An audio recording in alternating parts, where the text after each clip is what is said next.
अर्ज करते हैं हुजूर मुझे आखिरत और मौत से मोहब्बत नहीं है, घबराहट होती है, उसका जिक्र करने में मुझे मजा नहीं आता, दिल नहीं लगता आखिरत की बात करने में। शायद हम सारे ही ऐसे ही हैं, जब भी मौत और कब्र की बात करो घबराहट शुरू हो जाती है।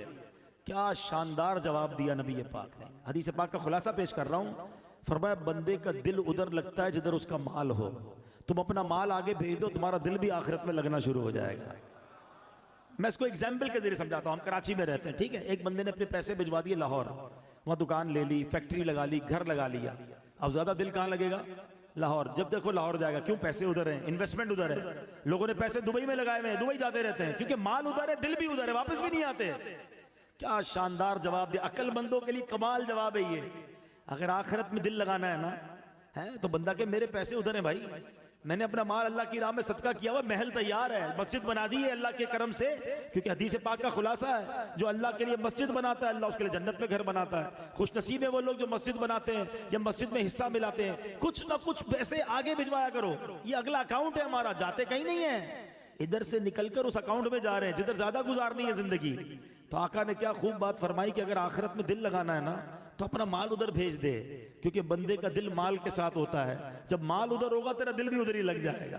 तो ये मौत की तैयारी का एक तरीका है। अच्छे अमाल करे और आगे अपने अमाल भेजे, नेकियां भेजे, तो इंशाअल्लाह उसकी तैयारी अच्छी हो जाएगी। अल्लाह करीम कुरान मजीद फुरकान हमीद में फरमाता है, वत्तकू यौमन तुरजऊन फीही इलल्लाह, और डरो उस दिन से जिसमें अल्लाह की तरफ फिरोगे। एक कौल के मुताबिक इस आयत करीमा का माना यह है, ऐ ईमान वालों डरो उस दिन से जब तुम इस दुनिया को छोड़कर सफर आखिरत पर रवाना हो जाओगे। ऐ मेरे प्यारे इस्लामी भाइयों, अल्लाह करीम कुरान मजीद में फरमाता है, वला तंस नसीबक मिनद दुनिया, और दुनिया में अपना हिस्सा ना भूल। अब कौन सा हिस्सा है हमारा दुनिया में? सुने सुने, इस आयत की तफसीर में उलमा ने फरमाया इससे मुराद कफन है। यानी दुनिया में हमारा हिस्सा कितना है? बस कफन लेकर जाना है और कुछ लेकर नहीं जाना है। और इतनी तैयारी है दुनिया सजाने की, छोटा घर बड़ा हो जाए, बड़ा घर और बड़ा हो जाए, छोटा कारोबार बड़ा हो जाए। मैं नहीं कहता कारोबार बड़ा ना करें, मैं नहीं कहता घर बड़ा ना बनाएं, मगर इस घर में, इस कारोबार में, इस दुनिया में इतने गर्क तो ना हो जाए ना कि पहले तो हलाल और हराम की तमीज उठ जाए और फिर मरने का ही ख्याल ना रहे। खुदारा देखो, एक बात याद रखें, हमारे साथ ऐसा नहीं है कि हमें कोई टाइम अलग अलग दिया गया है कि भाई ये टाइम दुनिया के लिए तैयारी कर लो और ये वाले टाइम आखिरत की तैयारी कर लेना, फिर तो ठीक है। हम कहेंगे यार आखिरी 10 साल मैं आखिरत की तैयारी कर लूंगा। नहीं, इसी टाइमिंग्स में, इसी जिंदगी में हमें दुनिया बेहतर करनी है तो करें, आखिरत भी बेहतर करनी है, कहीं रह ना जाए आखिरत। शैतान क्या कहता है, बस मौलाना अभी भी हो सकता है मेरा बयान चल रहा है ना तो कोई कह रहा होगा कि बातें तो बड़ी अच्छी कर रहे हैं, बस रमजान से नमाज शुरू कर दूंगा, बस ये अगले साल में ये हराम काम छोड़ दूंगा। हाँ यार, मैं ये गलत काम तो करता हूँ, मेरी एक बुरी आदत तो लगी हुई है, मैं ये बेहयाई का काम तो कर रहा हूँ, बस यार थोड़े 2-4 महीने बाद पक्की तौबा कर लूंगा। यही शैतान का काम है कि वो लंबी उम्मीदें दिलाता है, लंबी उम्मीदें दिलाता है, थोड़े दिनों बाद तौबा फौरन करनी चाहिए। शैतान कैसा मरदूद है और कैसे मरवाता है। मुझे बनी इसराइल का ये पुराना किताबों में वाकया लिखा वो याद आ गया कि 2 भाई थे, ऊपर नीचे रहते थे, first floor ground floor. Ground floor वाला भाई बदकार, शराबी, कबाबी, बेहयाई के काम करने वाला, और ऊपर वाला भाई तहज्जुद गुजार, कुरान पढ़ने वाला, दीन का काम करने वाला। शैतान बड़े भाई के पास गया और उसे कहता है कि यार 40 साल हो गए तेरी जिंदगी को, कोई मजा नहीं किया लाइफ में, कोई इंजॉयमेंट नहीं, सारा दिन जिक्र तस्बीह। मैंने अल्लाह पाक की कुदरत लोहे महफूज पर देख लिया है, तेरी उम्र 80 साल है, एक काम कर 20 साल एंजॉय कर, मजे कर, रंग रलियां मना ले, आखिरी 20 साल फिर तौबा करके इबादत कर लेना। शैतान ने दिल में ये ख्याल डाल दिया। उसने सोचा यार बात तो ठीक है यार, मैं तो कुछ किया ही नहीं जिंदगी में, सिर्फ अल्लाह अल्लाह ही करता रहा, मजा ही नहीं लाइफ में उठाया। नीचे ही तो मेरा भाई है, रोज अयाशियां करता है, रोज शराबे पीता है, रोज बेहयाई करता है, कहीं और जाने की क्या जरूरत है, नीचे चले जाता हूं भाई के पास। अल्लाह की करनी देखो कि जो नीचे वाला भाई था उसके दिल में ख्याल आया कि यार कब तक गुनाह करेगा, हैं इतनी शराबें, इतनी बेहयाइयां, इतनी बदकारियां, मरना नहीं तुझे, तौबा कर। दिल में ख्याल आया, कहता एक मेरा भाई है ऊपर, जब देखो इबादत रियाजत, चलो कहीं और नहीं जाता, अपने नेक भाई के पास जाता हूँ। उसके पास जाके अल्लाह से माफी मांगता हूं। अल्लाह की करनी देखें, ये गुनाहगार अपने कमरे से निकलता है ऊपर जाने के लिए, और वो नेक अपने कमरे से निकलता है नीचे आने के लिए। जब वो सीढ़ी पे आता है ना ऊपर वाला, उसका पैर फिसलता है, लुढ़कता हुआ नीचे वाले भाई पे गिरता है, दोनों भाई नीचे गिरते हैं, दोनों का इंतकाल हो जाता है। अब पता है फैसला क्या होता है? ऊपर वाला गुनाह के लिए चल पड़ा था, नाफरमानी के लिए चल पड़ा था, फरमाया उसकी नेकियां बर्बाद कर दी जाती हैं। और ये गुनाहगार तौबा के लिए चल पड़ा था, हैं, अल्लाह से दोस्ती करने चल पड़ा था, शर्मिंदगी थी दिल में, फरमाया ये चलना जो है इसका अल्लाह की बारगाह में ऐसा कबूल हुआ, इसके सारे गुनाह मुआफ कर दिए जाते हैं। हाय हाय हाय, ये है मेरे रब की रहमत। हम कितने ही गुनाहगार क्यों ना हो, चल तो पड़ो यार, तौबा के रास्ते पे चल पड़ो ना, उसे राजी करने के रास्ते पे चल पड़ो यार। कब तक सोचते रहेंगे, कब तक नमाजें कज़ा करते रहेंगे, कब तक झूठ बोलते रहेंगे, कब तक हराम कमाते रहोगे, कब तक माँ बाप को सताते रहोगे, कब तक जुआ खेलते रहेंगे, कब तक शराब और बेहयाई के काम करते रहोगे? है मेरे इस्लामी भाइयों, बड़ा करीब है, यकीन करो बड़ा करीब है। हम वाकई गुनाहगार हैं। कभी कभी जब अपने गुनाहों पर नजर जाती है ना तो बड़ा शर्म आती है, बनेगा क्या?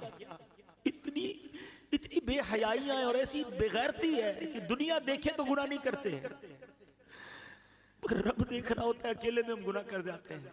ये ख्याल क्यों नहीं आता कि अल्लाह देख रहा है?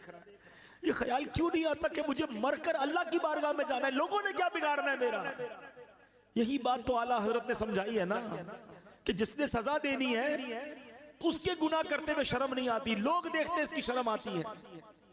फरमाते हैं ना, छुप के लोगों से किए जिसके गुनाह, छुप के लोगों से किए जिसके गुनाह, वो खबरदार है क्या होना, वो तो खबरदार है, उसे तो पता है। मगर दिलासा पता है दिल को क्या मिलता है? कि वो रब रहीम है, वो रहमान है, वो माफ करने वाला है, बस हम आ जाए उसकी तरफ, इंतजार न करो। शैतान है, कहता है बड़ा रहम वाला मौला है, तौबा कर लेंगे बाद में। यही शैतान का वार है तुम पर कि वो नहीं करने देता तौबा। आज कर लो, अभी कर लो, आज तो वैसे भी जुमेरात की रात है, आज तो वैसे ही मांगने की रात है। और जब इज्तिमाए मुस्लिमीन होना, इसकी बरकतें होती हैं। हमें क्या पता यहाँ अल्लाह का कौन सा वली बैठा है। आज दुआ होगी, किसकी आमीन का हाथ उठेगा और किसके साथ हमारी भी तौबा कबूल हो जाएगी। तो बस अब प्यारे इस्लाम भाई चल पड़ो, बस अब हिम्मत कर जाओ। बहुत हो गई गुनाह, बड़ी हो गई नाफरमानियां, उसे राजी करना है और तौबा कर लो। और उसकी तौबा इतनी कमाल की, उसकी बारगाह में रहमत इतनी बड़ी है कि तौबा करने वाले से वो बड़ा खुश होता है, सारे पिछले गुनाह मुआफ कर देता है। हदीस पाक में है, अत्ताइबु मिनज़ ज़म्बि कमल्ला ज़म्बला, गुनाहों से तौबा करने वाला ऐसा है जैसा उसने गुनाह किया ही नहीं।